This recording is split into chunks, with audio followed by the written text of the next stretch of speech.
Hi, this is the review of the Trae Unlimited. The Trae signatures have been disappointing. This is actually the better one among his series. This is actually quite surprising to have such a wonderful shoe from Adidas at such a, uh, I wouldn't say affordable, but a decent price, considering that this is a signature. I don't know if Trae wore this in the playoffs. Um, First of all, for a size 9.5, it weighs about 440 grams, so it shouldn't be that heavy, but it feels heavier than what the digits show for some reason. There's a lot of rubber outsole, and there's a lot of heavy padding in and outside of the shoe as well. I would say go true to size, if not go down half a size if you like a really tight fit or you have a very narrow foot.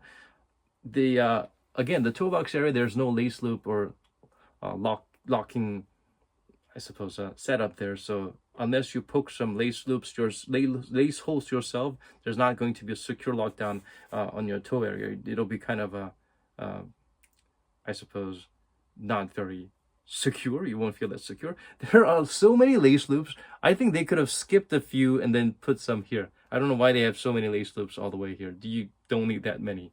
It's padded all around. The tongue is decent. Overall, the heel inside the padding is tremendous. It does hug your heel, but it does not provide exactly a great heel lockdown. Maybe it's just me. Try it yourself, see what works for you. There's no crazy heel slippage, but it doesn't feel as secure as it should, especially considering all the padding that's all around it.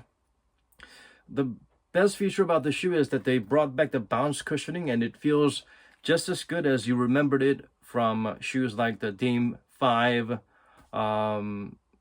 It's not a bounce, but if you remember the plush cushioning that you felt from a decent EVA midsole shoe like the Giannis Immortality, this is what it feels like. The cushioning is really good.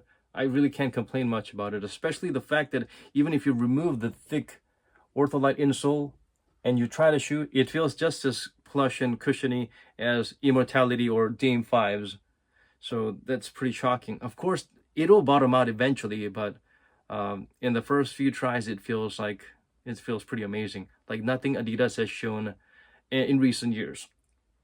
And on the forefoot, they didn't do anything stupid like providing a super thin layer or having a plate right underneath your foot. There is a anti-inversion plate, but it sort of stretches somewhere near to your forefoot, but it's not pinching as crazily as what you have in the typical Trae models where you have the plate right below your forefoot there. So that problem is solved, and the cushioning is pretty impressive. The shoe is very wide and the midsole is protruding, so it provides a very good ankle rollover prevention setup there. The traction, as you can tell, is pretty impressive. The herringbone at the heel is slightly more dust sensitive than this, what do you call this?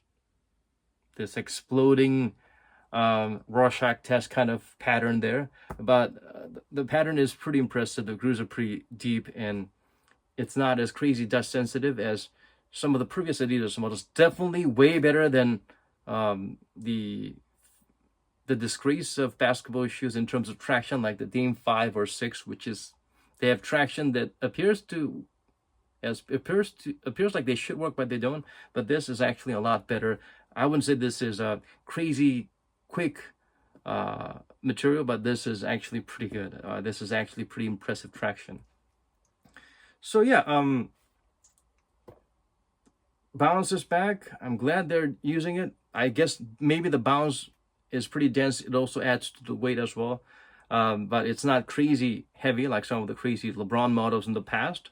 It does not look like a Trae Young shoe. I think the design is pretty ugly, but in terms of cushioning, traction, and stability, this is pretty amazing.